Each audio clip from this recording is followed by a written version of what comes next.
Buen día, soy la doctora Olga Romano, docente de la Cátedra de Semiología de la Facultad de Medicina de la Universidad Nacional de Tucumán. Hoy hablaremos sobre tres grandes síndromes: el síndrome de hipertensión endocraniana, el síndrome meningio y el síndrome cerebeloso. Son todos los que vamos a tratar de desarrollar durante esta clase. Entonces vamos a comenzar con el síndrome de hipertensión endocraniana, definiéndolo como al conjunto de síntomas y signos ocasionados por el aumento de la presión del líquido cefalorraquídeo dentro de la cavidad craneal. Como ustedes saben, la cavidad craneal está contenida por el cráneo óseo.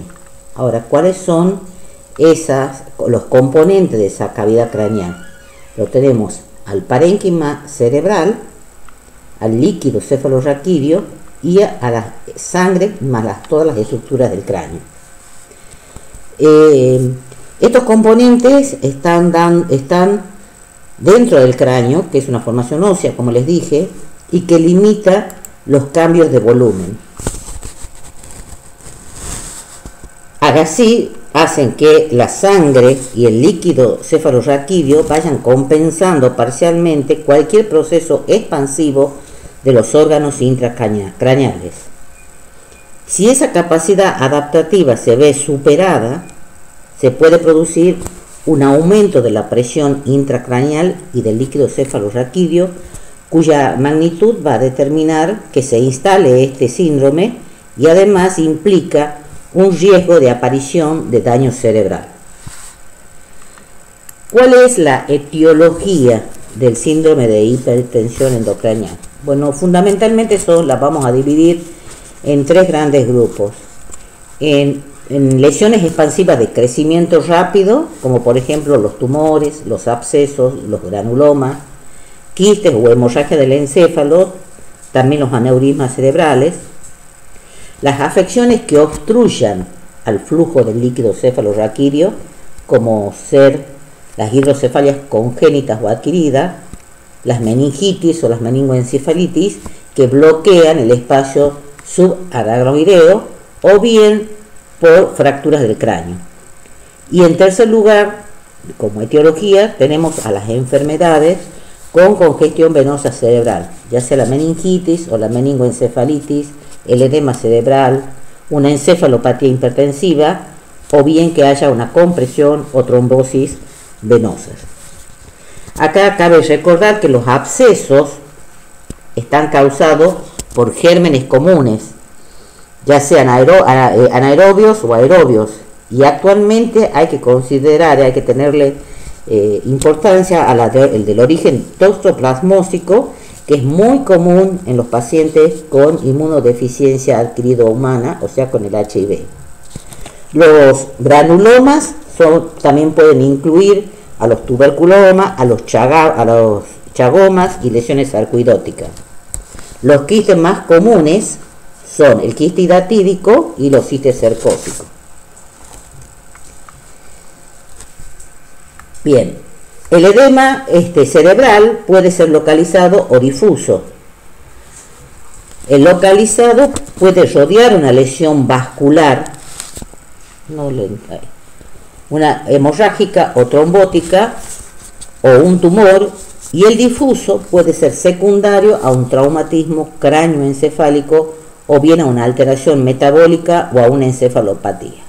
Entonces, en esta diapositiva es importante volver a lo que nosotros hablábamos sobre síndrome en la primera clase de qué era un síndrome. Y aquí tienen, por ejemplo, valga la redundancia, un ejemplo de lo que es un síndrome. Un síndrome es el conjunto de signos y síntomas que tienen una misma fisiopatología, pero con distinta etiología. Como ven, aquí en el síndrome de hipertensión endocraniana tenemos tres tipos de etiologías, y dentro de cada una de las tres hay diferentes a su vez etiologías, pero que todas estas van a formar una un síndrome de hipertensión endocraniana.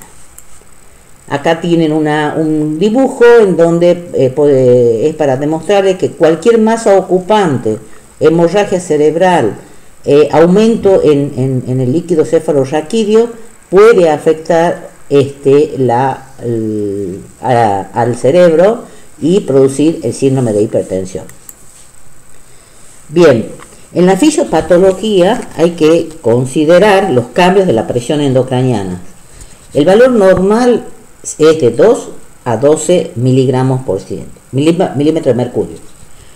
Cuando este valor se incrementa asociado con el desplazamiento del tejido nervioso secundario a existencia de lesiones expansivas dentro del cráneo, ya eso es un factor capaz de generar signos de lesión ocupante y comprometer al mismo tiempo la perfusión cerebral global.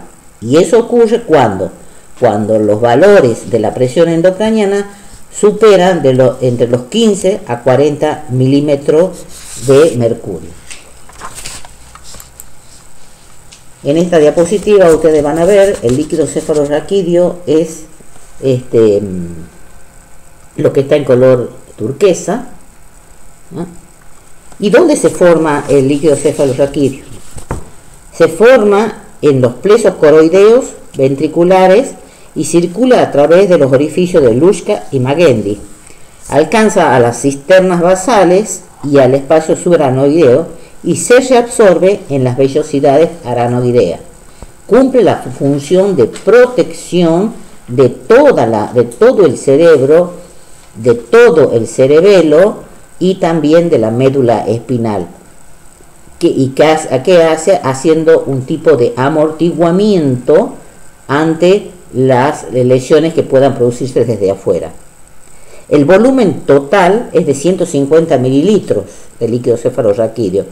Y hay siempre un equilibrio entre lo que se produce y lo que se reabsorbe. Y además se reabsorbe de manera continua, hasta 3 a 4 veces por día. Entonces, por supuesto, si hay un desbalance entre la secreción y la reabsorción del líquido cefalorraquídeo, o hay bloqueo que impida que este líquido cefalorraquídeo circule con normalidad y se distribuya con normalidad, puede aparecer el síndrome de hipertensión endocraniana, ya sea que estos factores actúen de manera aislada o bien conjunta. Vamos a ver las manifestaciones clínicas. ¿Cuáles son? Principalmente tenemos la cefalea, vómitos y edema de papila. La cefalea es el síntoma más frecuente, o cefalalgia lo llaman algunos, y se debe a la congestión vascular, a la hipertensión del líquido cefalorraquídeo y a la tracción sobre los vasos que están ubicados en la dura madre. La cefalea al principio comienza entre 20 a 40 minutos, cede, vuelve a reaparecer en forma episódica durante el día. Todo va a estar en relación con el aumento de la presión endocraniana. En ocasiones lo puede despertar al paciente de 60 a 90 minutos después de acostarse, o bien comenzar a presentarse a la mañana como consecuencia de las ondas de ascenso en meseta de la presión endocraniana ocurridas durante el sueño.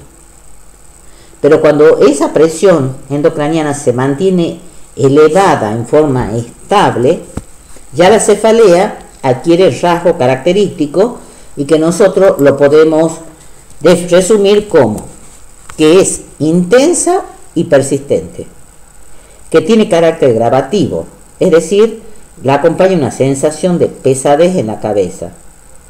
Es holocefálica, es decir, en toda la cabeza, aunque a veces predomina en región frontal, temporal o parietal. Es continua o intermitente y con menor, algunas veces frecuencia, es pulsátil. Se exagera con los cambios de decúbito, la posición o bien la rotación de la cabeza, también con todas las maniobras de Valsalva, como ser la tos, el estornudo o la defecación, y cualquier circunstancia que altere la tensión del líquido cefalorraquídeo, como por ejemplo el movimiento que hace un vehículo cuando va andando, y si el paciente va dentro del auto, él siente esos cambios y también la cefalea se exagera. Además, no se alivia con analgésicos comunes, es más intensa en el adulto que en los niños, debido a que los niños tienen una mayor distensibilidad del cráneo y suele aliviarse temporalmente con la punción lumbar. Eso sería lo de cefalea. Vamos ahora al segundo signo o síntoma que tiene el paciente. Este es un signo: los vómitos. El vómito se produce solamente en la mitad de los pacientes y siempre está acompañada a la cefalea. Cuando la cefalea es muy intensa, es más común ver el vómito. Y el vómito se lo llama vómitos cerebrales en chorro o en cohete, porque se produce bruscamente, sin esfuerzo previo y con una posible proyección a distancia del contenido, es decir, vomita a un metro, a medio metro, pero y en forma explosiva. A veces puede estar precedido de arcadas o de náuseas, pero no es lo común, pero además también se presenta en forma de paroxismos separados por periodos de calma, y se lo observa cuando más que nada hay una patología tumoral en la fosa posterior que lo esté comprimiendo. Y viene el otro signo, que es el edema de papila, papiledema o éstasis papilar. Ese sí es el hallazgo más frecuente y más importante del síndrome de hipertensión endocraniana, y obliga sistemáticamente a que se haga el examen del fondo de ojo en cualquier paciente que nosotros sospechemos que puede llegar a tener este síndrome. ¿Y a qué se debe ese edema de papila? A la hipertensión de la vaina del nervio óptico y a la éstasis de la vena oftálmica. El edema de papila bilateral tiene mayor valor diagnóstico en la hipertensión endocraniana, ya que el unilateral se puede deber a tumores o a abscesos de la órbita. Dentro de este edema de papila hay algunas otras manifestaciones que no están puestas aquí porque no es que comúnmente se las ve, pero sí se las tiene que nombrar, como por ejemplo las llamadas moscas volantes. El paciente les explica, le dice que él ve como que mosquitas que vuelan, que también puede decirle que él percibe puntos, filamentos o telarañas, ¿no?, que flotan en el aire. Eso se llama fotopsia. Es decir, también hay sensaciones luminosas en forma de ráfaga o de chispa. Algunos tienen disminución de la agudeza visual o bien ambliopía, otros tienen escotomas o manchas oscuras que cubren un parte del objeto que se mira, y hasta también puede producir una ceguera transitoria. También pueden aparecer otras manifestaciones clínicas como ser mareo, vaído, vértigos o ataxia, trastornos auditivos, trastornos circulatorios o respiratorios, alteraciones psíquicas, y todo esto va a estar de acuerdo y muy ligado a la etiología o bien a la gravedad del cuadro de la hipertensión. O sea, que lo importante, no debemos nosotros esperar a sospechar el diagnóstico de hipertensión endocraniana cuando ya estén todos los síntomas y signos mencionados, sino que tenemos que hacerlo al diagnóstico por la clínica, por el examen del líquido cefalorraquídeo y por estudios neuroradiológicos. Y aquí hay algo, dice examen del líquido cefalorraquídeo, pero en el síndrome de hipertensión endocraniana, ¿cuándo está contraindicada la punción del líquido? Está contraindicada cuando sospechamos que esta hipertensión endocraniana esté causada por un tumor. Ahí no debemos realizar la punción lumbar debido al riesgo de enclavamiento del cerebelo a través del agujero occipital con compresión vulvar. En estos casos hay que realizar previamente estudios por imágenes para determinar si existe o no una masa ocupante. También en la hipertensión la endocraniana con edema de papila. Por supuesto, cuando tienen alguna infección en la piel o en el tejido celular subcutáneo, en la lesión de la punción, no vamos a ir con un objeto a introducir microorganismos en el espacio subaracnoideo porque vamos a producir un daño mayor, o bien en hemorragias cerebrales porque al hacer la punción puede agravar el sangrado por medio de la punción. En estos casos, en todo esto, está mejor hacerse el diagnóstico con los neuroradiológicos, o sea, cuáles son los métodos, la resonancia y la tomografía computada. Bueno, este es el mismo cuadro que teníamos acá la vez pasada y en esta se ve una resonancia magnética con signos de masa ocupante. Este es un paciente que ha tenido un ACV isquémico, o sea, un accidente cerebrovascular en la fosa posterior, secundario a la migración de un émbolo por un procedimiento invasivo. Le estaban estudiando las arterias de los miembros inferiores, le estaban haciendo una arteriografía periférica y bueno, después que termina el estudio, postestudio, la paciente comienza a presentar cefalea, vómito en chorro y fotofobia. Se le realiza una resonancia magnética nuclear y una angioresonancia y se ve ahí el líquido cefalorraquídeo, el de hipertensión endocraniana. Este es otro caso de un paciente de 20 años ahí dice que tuvo una pérdida de conocimiento transitoria, se asustó al ver sangre y cayó al suelo, dando con la cabeza en el piso, y consultó por cefalea y vómito. Le hacen un TAC y se hace el diagnóstico de síndrome de hipertensión endocraniana y ahí ustedes ven él se golpea la parte occipital, pero por inercia la lesión aparece en la región frontal. ¿Sí? Bien. Entonces, con esto más o menos hemos visto lo que es el síndrome de hipertensión endocraniana y vamos a ver ahora el síndrome meningio o bien meningoencefalítico. Y por definición, ¿qué podemos decir?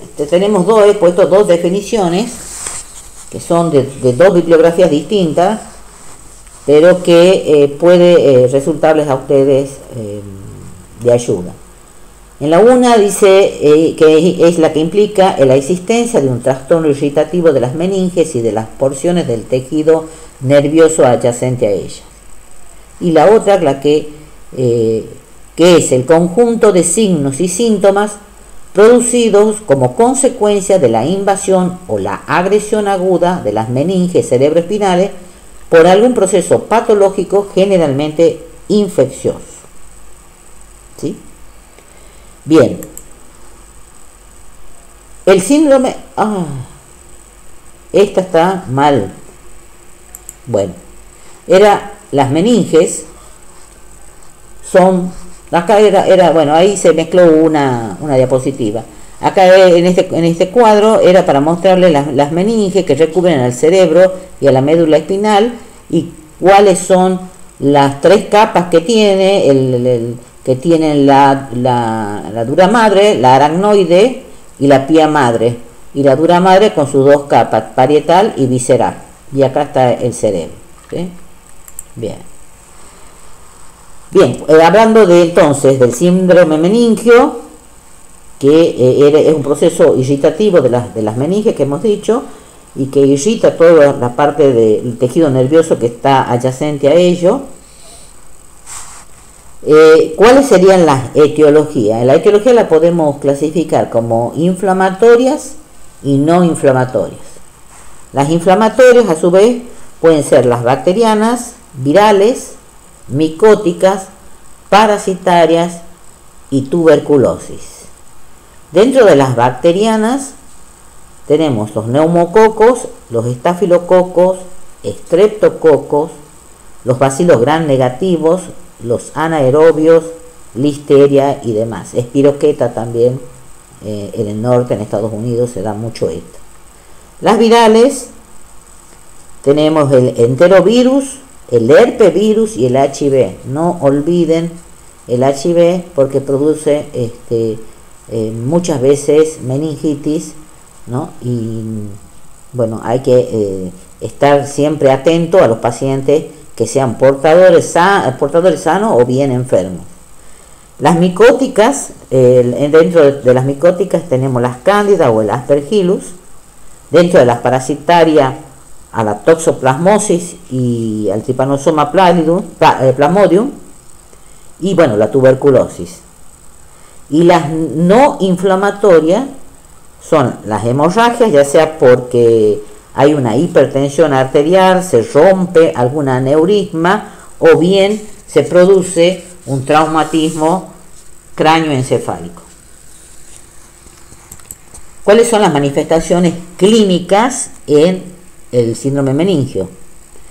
Tenemos dos grandes, son la cefalea, las contracturas musculares, y con menor frecuencia se presentan fotofobia y convulsiones y otros signos y síntomas que pueden llegar a acompañar a esto.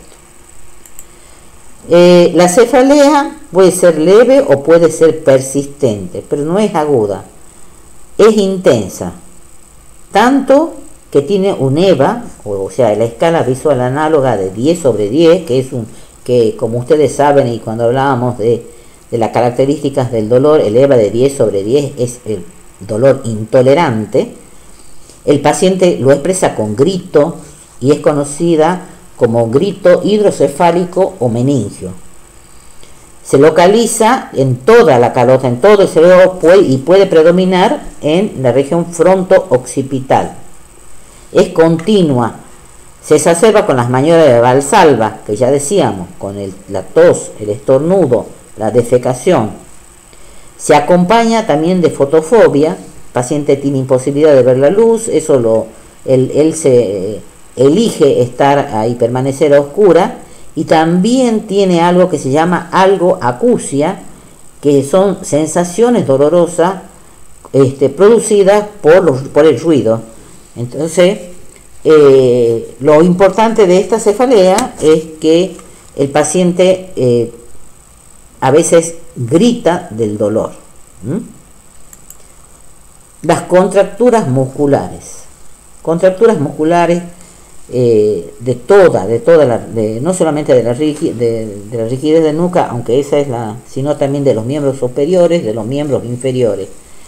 La rigidez de nuca es la más precoz, o que cuando se produce una meningitis aguda tenemos el signo de Lewinson, es la que con más frecuencia se ve. El paciente adopta una posición llamada de opistótonos, que dice opis detrás. ¿Por qué? Porque hay espasmo de los músculos de la nuca y del dorso. La cabeza entonces se va hacia atrás, el cuerpo adopta como si fuera la actitud de un arco en la región posterior, y cuando asienta en la cama solamente asienta la nuca y los talones del pie. Acá tenemos una fotito en donde ustedes ven cómo el paciente hace, es tanto el dolor que hace un arqueo, hace un arco, y si uno lo ve en decúbito dorsal, que no se ponen en decúbito dorsal por supuesto, pero solamente asentaría con los talones y con la nuca. Ese se llama opistótono. Después todo el raquis, o sea, toda la columna vertebral. No puede doblar el tronco el paciente, le es muy difícil hacerlo. Si nosotros le solicitamos que se siente en la cama, ese paciente lo hace con gran rigidez y con embaramiento, y se apoya con los miembros superiores colocados por detrás. Entonces hace los dos brazos hacia atrás y trata de levantarse, y ese es el signo del trípode, pero porque tiene muy rígido la columna, o sea, el raquis.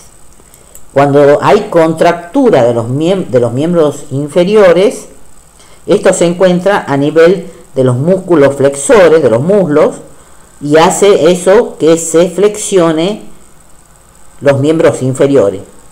Y junto a la posición que adopta el paciente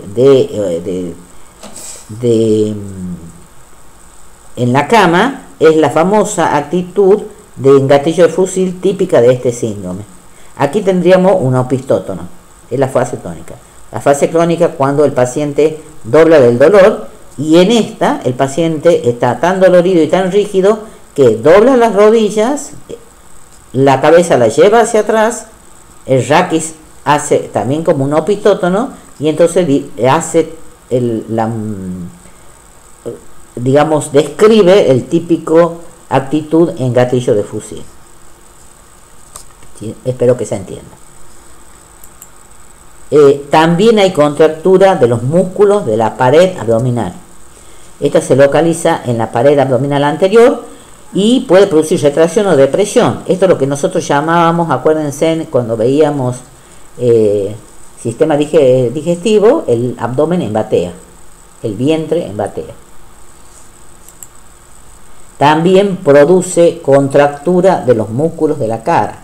Eso es menos frecuente, pero puede ser responsable del trismus, porque hay contracturas de los músculos masticadores o de la risa sardónica, como le llaman, por contracción de los músculos de la mejilla. Risa sardónica es porque tiene los ojos que miran con dolor, pero toda la parte de la mejilla hacia abajo está como riéndose el paciente, pero es por la contractura que tienen los músculos de la mejilla, y entonces le llaman la risa sardónica. Bien, ¿y cómo nosotros vamos a investigarlo a estos? Entonces ahí ahora vamos a los signos que tenemos que hacer, las maniobras, perdón, que tenemos que hacer. Tenemos una maniobra de Kerning 1 y 2 y la maniobra de Brusinski 1 y 2. Nosotros ahora voy a ir pasándole diapositivas para que ustedes vean, y les voy a ir explicando cómo hay que hacerla para que veamos cuál es el valor semiológico que tiene. Aquí, la de Kerning es cuando al paciente nosotros con una mano le sostenemos la parte posterior de la cabeza, la otra colocada sobre el tórax, y tratamos de hacer que el paciente se toque el mentón con el pecho. No lo puede hacer de la rigidez que tiene en el raquis. Y cuando tratamos de poner en la otra la mano debajo de la espalda, apoyando el otro brazo del explorador sobre las rodillas, y hacemos un esfuerzo que es muy es fuerte el esfuerzo que tenemos que hacer. Una mujer a veces no lo puede hacer porque hay que usar mucha fuerza para tratar de levantar, porque está tan rígido el paciente con un síndrome meningio que es imposible hacer una mujer que lo haga, porque tiene que hacer un movimiento rápido. Entonces la maniobra semiológica positiva sería de que el paciente flexiona las rodillas. Bien, esa es otra de las maniobras. La otra es la de Babinski, es haciéndole elevar un miembro, el miembro inferior. El paciente responde con la flexión del miembro contralateral. Ese es el Brusinski 2. Bien, ahora vamos a la técnica de la punción lumbar. Esta técnica tiene que efectuarse de manera aséptica, utilizando guantes estériles. Se debe extraer 10 mililitros de líquido en 3 tubos, o por lo menos 2, los cuales deben estar enumerados. El primer tubo va a ser para el examen físico, químico y citológico. Y el último, es para el examen bacteriológico. Acá es importante saber que dentro de la primera media hora que se está examinando al paciente con probable signo meningio por bacterias, hay que realizar la punción y de acuerdo al líquido que nosotros vemos que extraemos al comenzar, cuando vamos sacando el líquido y de acuerdo al aspecto macroscópico del líquido, debemos ya, antes de esperar el cultivo, tenemos que empezar e iniciar el tratamiento, porque eso mejora notablemente el pronóstico del paciente. Entonces, vamos a ver que cuando nosotros hacemos esta punción, podemos encontrar 3 tipos, o 4 o más también, aspectos del líquido, de las características del líquido cefalorraquídeo.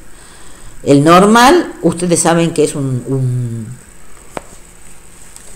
líquido transparente, claro, como cristal de roca le dicen, en donde hay solamente de 1 a 5 células, donde predominan los linfocitos.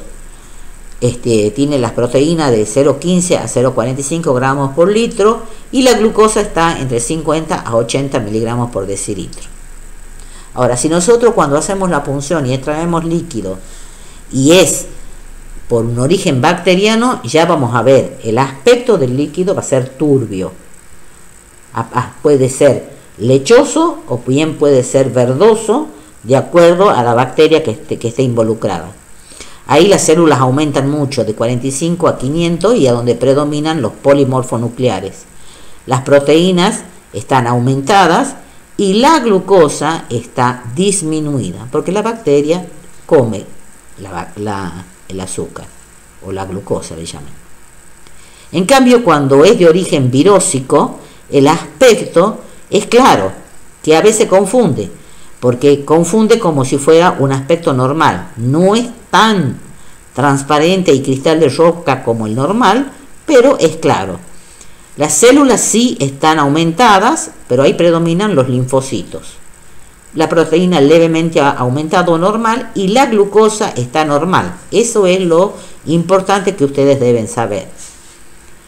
Pero también hay las otras, que son las tuberculosis y las micóticas, en donde el aspecto puede ser variable. Esa es la que confunde. A veces una tuberculosis puede tener algún color más tirando a la bacteriana. Pero ¿qué es lo que pasa acá? Las células no están tan aumentadas como en la bacteriana, predominan los linfocitos. Las proteínas sí están aumentadas y la glucosa está disminuida. Por supuesto, cuando hace después el examen bacteriológico, eso a ustedes le van a decir qué tipo de bacteria es y cómo lo van a tratar. Cuál es la medicación que corresponde darse. Bueno, hasta aquí tenemos desarrollado el síndrome meningio. Bueno, y para terminar ahora el último síndrome, vamos a hablar del síndrome cerebeloso, que ya en las clases anteriores ya mucho se ha hablado sobre esto, porque tiene que ver mucho con la motilidad, con el tono muscular, y entonces muchas de las cosas que voy a decir es repetir a veces, pero como dice un profesor, cuanto más se repite, más se aprende. El síndrome cerebeloso es el conjunto de signos y síntomas producidos por afección uni o bilateral del cerebelo, que origina falta de coordinación motora de un hemicuerpo o total, con disminución de fuerza y de los tonos musculares. La patogenia está dada, afecta al control cerebeloso sobre la motilidad estática y cinética. Decimos entonces que esta es la responsable, el cerebelo, del tono muscular. Entonces, si hay una alteración, va a estar alterado toda la motilidad. Entonces tenemos la alteración de la isostenia, es decir, de la adecuada intensidad o fuerza de que tenga la acción motora. El paciente no está disminuida o bien está alterada la fuerza motora. Alteraciones de la sinergia. es la que permite la acción coordinada de los músculos agonistas y antagonistas en ejecución de un movimiento. Agonistas y antagonistas de la ejecución de un movimiento. Alteraciones de la diadocinesia, que es la que hace que nosotros ejecutemos movimientos sucesivos de manera rápida, merced a que nosotros tenemos una acción muscular coordinada. Ya vamos a ver el ejemplo de la alteración. Y tenemos alteraciones del tono muscular en cuanto a la postura, a los movimientos y al equilibrio. ¿Cuál es la etiología del síndrome cerebeloso?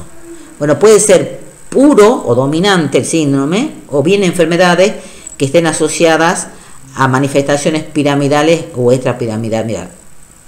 Cuando el síndrome es, las enfermedades del síndrome cerebeloso puro dominante, esas se producen por tumores, hemorragias, infartos o lesiones isquémicas, o bien procesos inflamatorios o cerebritis infecciosas.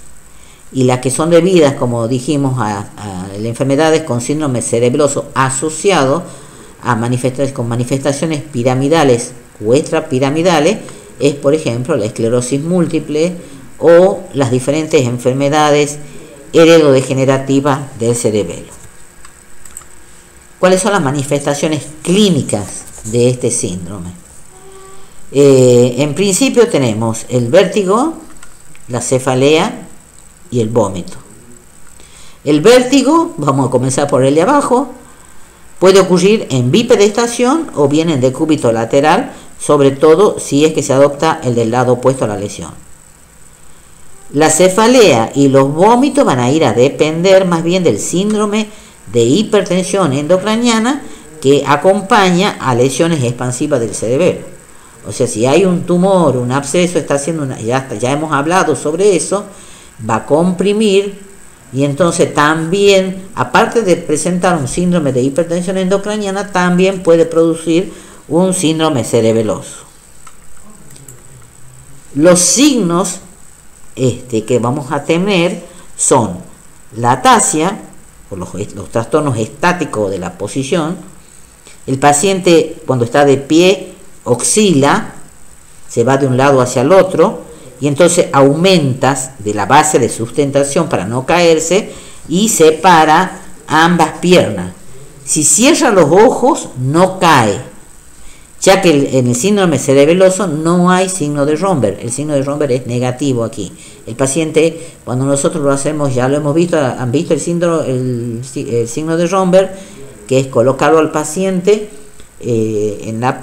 apoyándolo sobre algo, una pared o algo que esté atrás para que no se caiga, y nosotros rodeándolo con los brazos y le decimos que junte los pies, se ponga derecho, y hacemos que se quede con los ojos abiertos, luego le decimos que cierre los ojos y vemos la reacción que puede llegar a tener, ya sea que se quede tal cual, que no pase nada, o bien que oscile hacia un lado y hacia el otro, o bien que oscile hacia uno de los costados. Y entonces ahí vamos a ver la parte visual, la parte auditiva y la parte del cerebelo.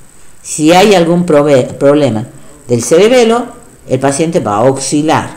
Ahora, si hay un TAVES o una alteración en el tono, en la sensibilidad profunda, el paciente cae. Ahí es el Romberg positivo. Tenemos el temblor de actitud, que es de pequeña amplitud y rápido, y es ostensible, por ejemplo, cuando nosotros le hacemos al paciente que extienda los miembros inferiores, así como en actitud de que está jurando, el paciente tiene un temblor. También tiene desviaciones, el paciente puede, ya lo dijimos también anteriormente, puede tener inclinarse hacia adelante, hacer propulsión, hacia atrás, retropulsión, o bien hacia los lados de lateropulsión, tanto derecha como izquierda. La hipotonía muscular la tiene del lado de la lesión y la catalepsia cerebelosa, que es con los muslos en 90 grados sobre la pelvis y las piernas en ángulo recto respecto a los muslos, El cerebeloso tolera durante más tiempo que una persona normal. O sea, nosotros lo hacemos colocar como si fuera hacemos que doble la rodilla y que deje los pies, que ya lo vamos a hacer, lo van a ver en las diapositivas. Bien, y los trastornos cinéticos de los movimientos activos, tenemos la gran asinergia de Babinski, que se debe a la incoordinación de los músculos implicados en la marcha. La marcha es titubeante, es festoneante, la marcha del ebrio. Hay una dismetría, los movimientos exceden en medida el punto o el fin buscado. Por ejemplo, tenemos nosotros la prueba del índice nariz, talón rodilla, o sea, el paciente quiere hacer el movimiento, pero se pasa.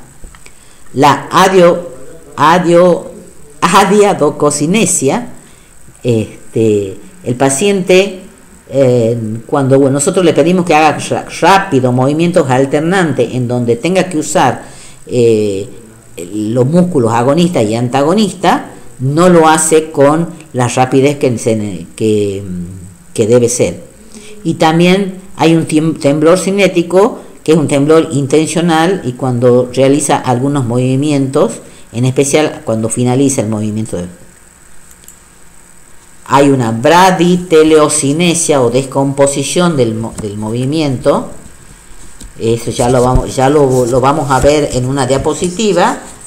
Y les explico. Y los reflejos pendulares. ¿Por qué? Porque hay hipotonía muscular y hace que el miembro oscile más tiempo del lado enfermo luego de que nosotros hacemos el reflejo profundo. Por ejemplo, cuando hacemos el reflejo patelar, como hay una hipotonía, queda bamboleando o pendulando el miembro por la hipotonía muscular. Bueno, esto es lo que yo les decía. Eso cuando nosotros le hacemos índice nariz. Al paciente le hacemos primero con los ojos abiertos y luego le hacemos con los ojos cerrados. El cerebeloso no hace el movimiento coordinado de los músculos y no lo lleva directamente sino que hace un bamboleo, le lleva por aquí la mano, la va rastreando y a veces hasta se pasa y se toca primero la mejilla y después se toca la nariz.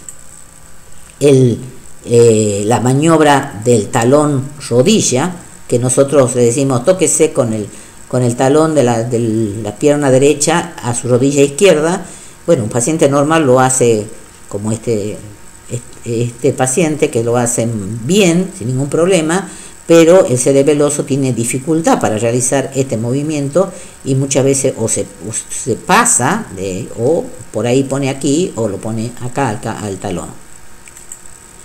Es para que veamos de los músculos cuando hacemos le pedimos al paciente que haga pronación y supinación en forma rápida, que abra y que doble, así que haga pronación y supinación.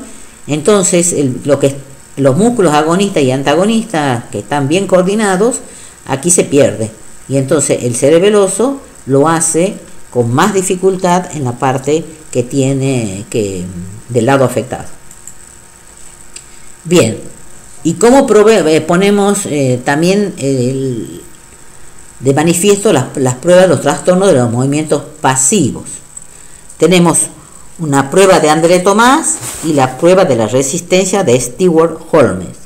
La prueba de pasividad de André Tomás es: el examinador se coloca detrás del paciente, lo sujeta por la cintura y le hace movimientos de bamboleo. O sea, le mueve como si fuera que está haciéndolo bailar. Entonces el paciente comienza a hacer movimientos circulatorios y cuando tiene un problema cerebeloso, en este caso el muchacho que está sirviendo de ejemplo tiene el lado afectado, el derecho. Entonces lo bambolea o lo abre más que el otro que... ¿Me entienden? Uno no se mueve, no se deberían mover. En cambio, el que tiene la hipotonía muscular, sí, hace movimientos como si fuera que está moviéndose por la hipotonía muscular. Ese es el de André Tomás. Y la prueba de resistencia de Stewart Hall, si nosotros le pedimos al paciente normal que flexione el antebrazo a la altura del pecho, mientras la mano del médico se opone al movimiento tomando al sujeto por el antebrazo, al suspender en forma brusca la fuerza de oposición, el antebrazo rápidamente detiene la flexión, o sea, se queda ahí. Pero el cerebeloso, cuando nosotros le soltamos el antebrazo, él vuelve a flexionar en forma brusca y se golpea la cara anterior del tórax, porque hay una hipotonía del tríceps que es antagonista de la flexión. ¿Sí? Bueno, otros trastornos que también pueden ocurrir es, por ejemplo, en la escritura, que es irregular, angulosa, desigual, hay inclinación de los renglones, hay trastornos de la palabra por ataxia de los músculos fonadores y de la articulación, hay disartria y la palabra es monótona, lenta, descompuesta en su sílaba. También tenemos nistagmo, que puede ser horizontal, vertical o rotatorio.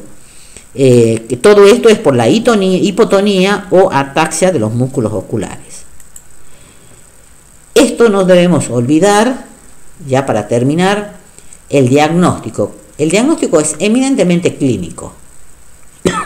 Hay que hacer las pruebas que nosotros ya hemos mencionado y completar la parte clínica con métodos diagnósticos, como ser la tomografía computarizada y la resonancia magnética nuclear.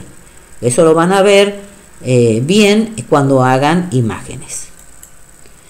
Acá tenemos la bibliografía, espero que les haya servido y cualquier duda, bueno, después la consultan con su jefe de trabajo práctico